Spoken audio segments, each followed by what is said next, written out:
Dan saudara, kita akan bahas proses hukum terhadap dokter kandungan yang diduga melakukan pelecehan seksual kepada pasien di Garut, Jawa Barat.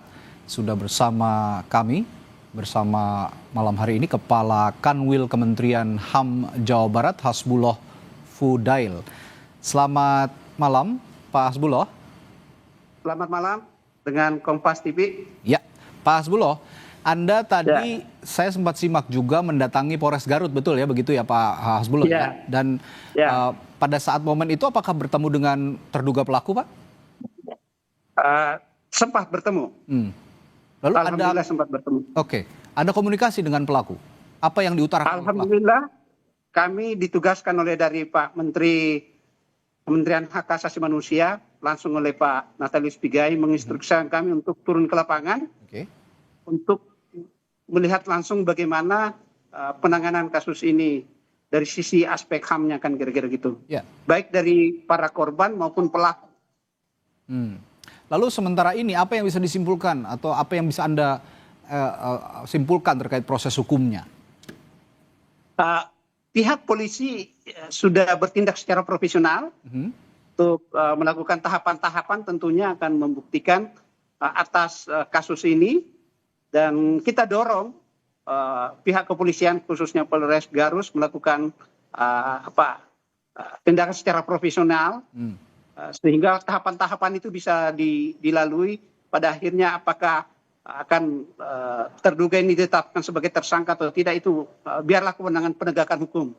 Tapi kami dari sisi aspek hak asasi manusia ingin memberikan perlindungan kepada baik kepada korban maupun kepada pelaku, kira-kira begitu.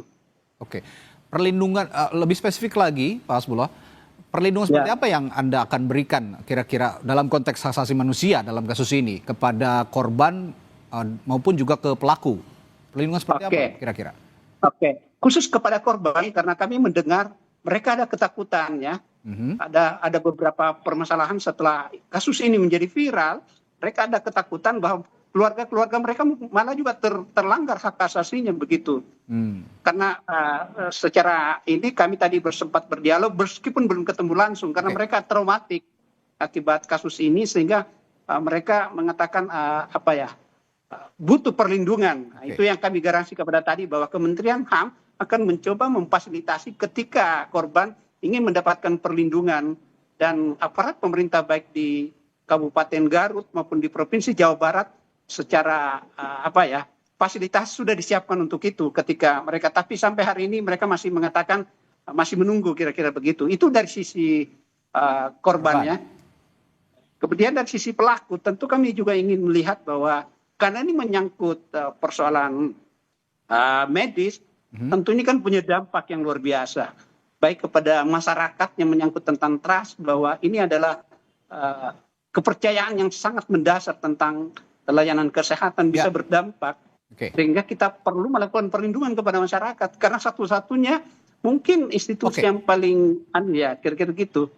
Artinya begini Pak, yang dilindungi itu bukan individunya tetapi profesi dalam yang ada di dalam institusi kesehatannya, begitu ya kira-kira?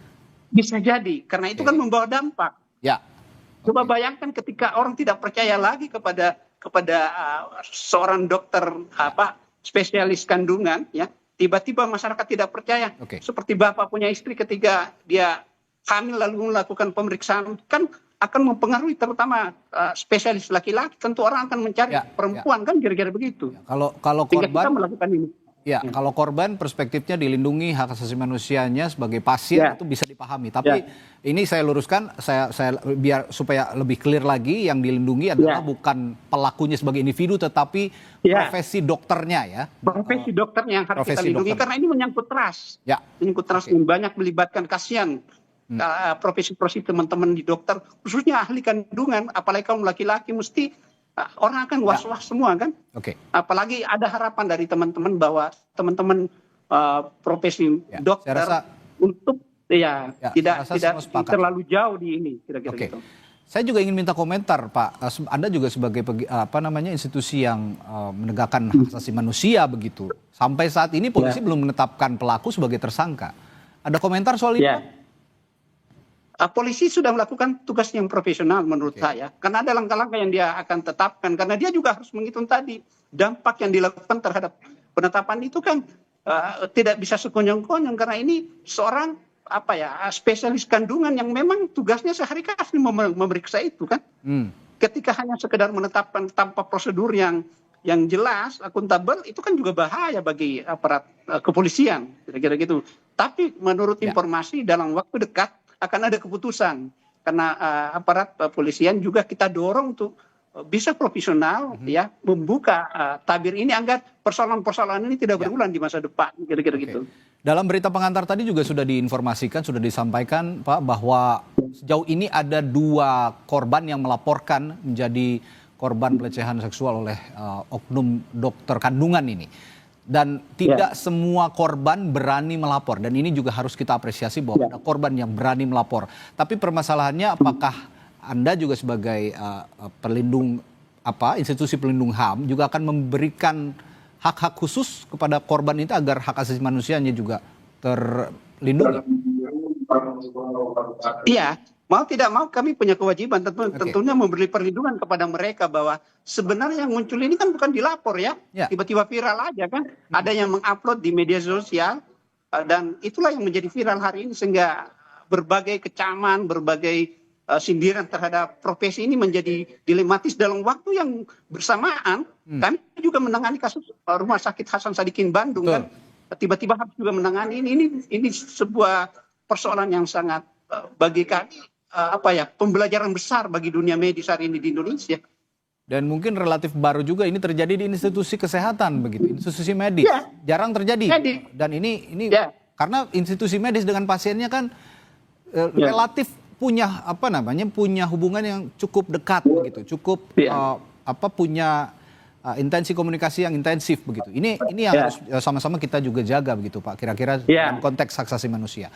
Lalu begini Pak Hasbullah, rekomendasi Anda agar peristiwa yang serupa ini tidak terjadi kembali, baik di Garut, di Bandung, maupun di tempat manapun, apa kira-kira rekomendasinya? Kita sementara ini mengumpulkan kita ketemu berbagai pihak ya.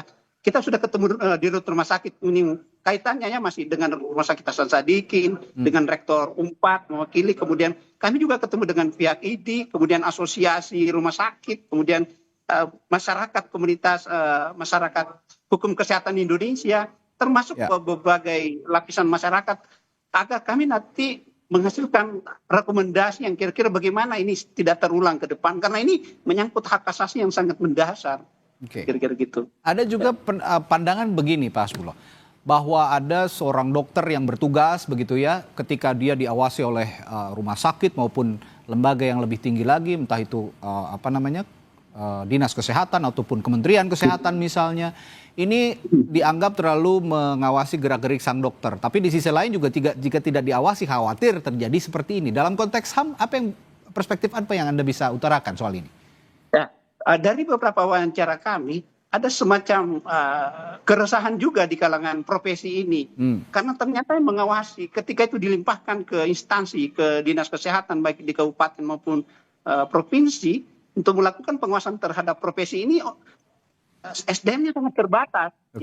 Sangat terbatas sehingga mereka sangat membutuhkan, artinya ingin pengembalian bahwa yang mengawasi profesi ini adalah orang-orang yang memang profesional dari profesinya. Karena kami dapat tadi masukan dari beberapa dinas terkait bahwa ternyata yang melakukan pengawasan terhadap dokter itu bukan dokter gitu loh. Jadi dia tidak mengatur secara substantif pekerjaan itu. Itu yang jadi masalah.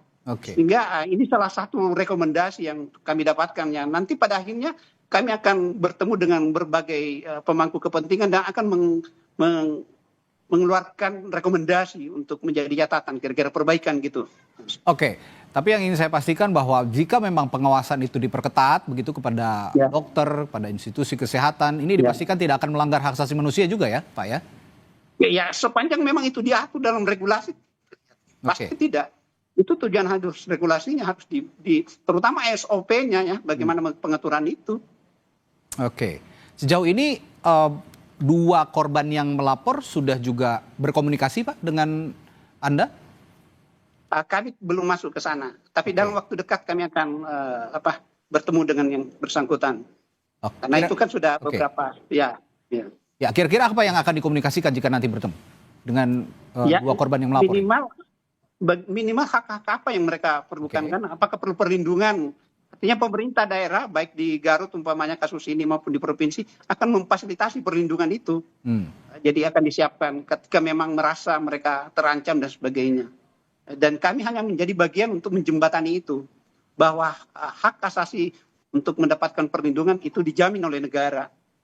Oke, tapi dalam perspektif HAM, saya juga ingin bertanya kepada Anda, pandangan dari lembaga Anda, dari Kementerian Hukum dan Kementerian HAM, maksud kami, terhadap sistem pengawasan tenaga medis yang ada di Indonesia, khususnya dalam konteks peristiwa yang terjadi di Bandung dan Garut ini bagaimana, Pak? Ini yang sementara kami garap, tapi intinya kami sudah ketemu dengan berbagai pihak. Salah satu yang menjadi rekomendasi itu adalah tentang titik pengawasan ini. Oke. Ya, bahwa mereka sangat mengharapkan ada perbaikan dari regulasi ini. Kira-kira itu salah satu yang kita dapatkan. Titik lemahnya di regulasi yang mana kira-kira, Pak? Dispute-nya? Di lapangan beberapa yang kami sempat wawancari diskusi itu pengawasan itu antara senior dan junior. Ketika residen umpamanya ya, itu relasinya terlalu timpang. Oke. Itu yang banyak terjadi. Itu yang kami dapatkan. Yang Anda katakan tadi jumlah pengawasnya tidak seimbang dengan tenaga kesehatan yang bertugas ataupun dokter yang bertugas, begitu ya, Pak ya? Oke, semoga ini juga bisa jadi solusi bersama bahwa hak asasi manusia juga dari seorang dokter yang menjalani tugas bisa terlindungi meskipun ada peristiwa seperti ini. Profesi dokter tetap dibutuhkan oleh masyarakat. Karena siapa lagi yang harus kita melindungi itu. Siapa lagi yang kita tuju kalau kita sakit kalau bukan dokter, begitu kira-kira, Pak ya? Ya. Baik. Terima kasih Kepala Kanwil Kementerian HAM Jawa Barat, Hasbullah Fudail, telah berbagi informasi dan perspektifnya malam hari ini di Sapa Indonesia Malam. Sampai jumpa lagi, Pak. Terima kasih. Terima kasih.